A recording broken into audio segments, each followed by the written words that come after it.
महाभारत की कथा। महाभारत युद्ध में दोनों पक्षों की सेनाओं का सम्मिलित संख्या बल 18 अक्षौहिणी था। युधिष्ठिर 7 अक्षौहिणी सेना के साथ, जबकि दुर्योधन 11 अक्षौहिणी सेना का मालिक था। पांडव तथा कौरव दोनों ही ओर की सेनाएं युद्ध के लिए तैयार हुई। पहले भगवान श्री कृष्ण परम क्रोधी दुर्योधन के पास दूत बनकर गए। उन्होंने 11 अक्षौहिणी सेना के स्वामी राजा दुर्योधन से कहा, राजन, तुम युधिष्ठिर को आधा राज्य दे दो या उन्हें 5 ही गांव अर्पित कर दो, नहीं तो उनके साथ युद्ध करो। श्री कृष्ण की बात सुनकर दुर्योधन ने कहा, मैं उन्हें सुई की नोक के बराबर भूमि भी नहीं दूंगा। हाँ, उनसे युद्ध अवश्य करूंगा। ऐसा कहकर वो भगवान श्री कृष्ण को बंदी बनाने के लिए उद्यत हो गया। उस समय राज्यसभा में भगवान श्री कृष्ण ने अपने परम दुर्धर्ष विश्व रूप का दर्शन कराकर दुर्योधन को भयभीत कर दिया। फिर विदुर ने अपने घर ले जाकर भगवान का पूजन और सत्कार किया। तदनंतर वे युधिष्ठिर के पास लौट गए और बोले, महाराज, आप दुर्योधन के साथ युद्ध कीजिए। दोनों सेनाओं के महारथी युद्ध के पूर्व पांडवों ने अपनी सेना का पड़ाव कुरुक्षेत्र के पश्चिमी क्षेत्र में सरस्वती नदी के दक्षिणी तट पर बसे समंत्र पंचक तीर्थ के पास हिरण्यवती नदी के तट पर डाला।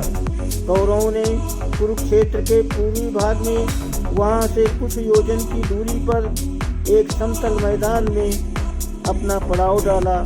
दोनों ओर के शिविरों में सैनिकों के भोजन और घायलों के उपचार की उत्तम व्यवस्था थी। हाथी, घोड़े और रथों की अलग अलग व्यवस्था थी।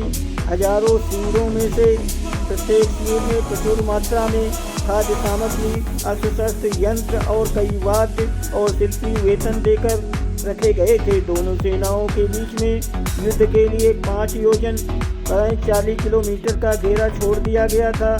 कौरवों की ओर से युद्ध करने वाले महारथी कृपाचार्य, कर्ण, अश्वत्थामा, मद्रसेन, अलम्बुस, कृतवर्मा, कलिंगराज, जयद्रथ, सुदक्षिण, बृहद्रथ, दुर्योधन व उसके 99 भाई थे।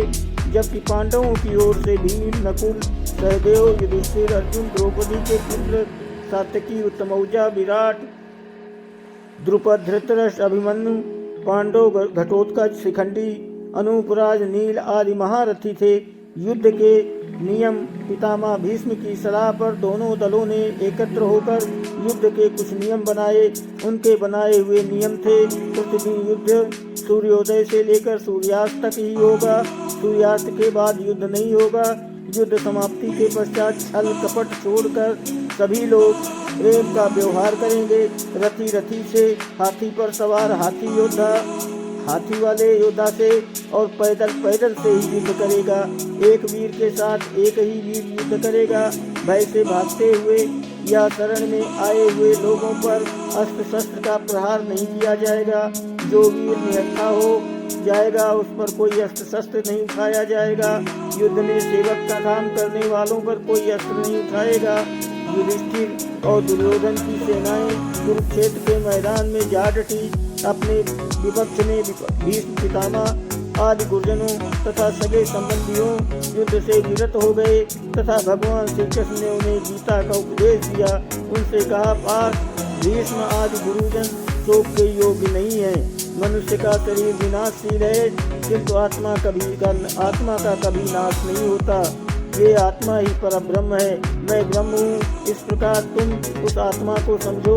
कार्य की सिद्धि और सिद्धि में समान भाव से रहकर कर्म योग का आश्रय लेकर छात्र धर्म का पालन करो। श्री कृष्ण के ऐसा कहने पर अर्जुन रथारूढ़ होकर युद्ध में प्रवृत्त हुए।